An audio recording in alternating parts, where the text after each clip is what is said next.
देखिए, इसी बीच एक बड़ी खबर का रुख कर लेते हैं। यूएस ईरान के बीच बढ़ सकता है सीज फायर। बड़ी खबर आपको बता रहे हैं, अमेरिकी मीडिया रिपोर्ट्स में बहुत बड़ा दावा किया गया है।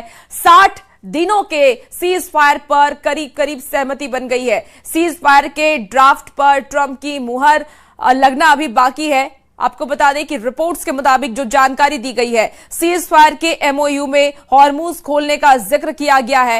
रिपोर्ट में पहले हॉर्मुज खुलेगा, फिर यूरेनियम पर बात होगी।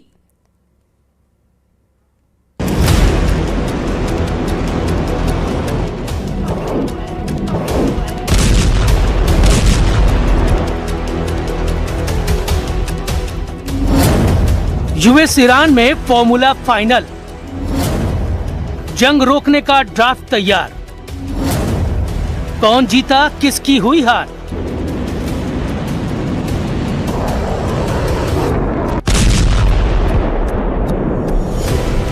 ईरान और अमेरिका के बीच जंग रोकने का नया फॉर्मूला तैयार हो चुका है। मीडिया रिपोर्ट्स में दावा है कि 60 दिनों के सीज फायर एक्सटेंशन वाले नए ड्राफ्ट पर दोनों मुल्क करीब करीब राजी हो चुके हैं, जिस पर बस ट्रंप की तरफ से मुहर लगना बाकी है। सबसे दिलचस्प बात यह है कि इस बार डील के लिए अमेरिका ज्यादा बेताब नजर आ रहा है।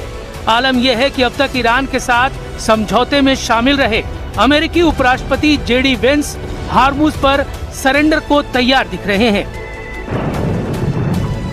If you look at what we've already accomplished here, assuming that we're able to get to a final agreement here, we're reopening the Straits of Hormuz. We've already decimated their conventional military, and we're in a position where we could substantially set back their nuclear program, not just during the term of this president, but over the long term.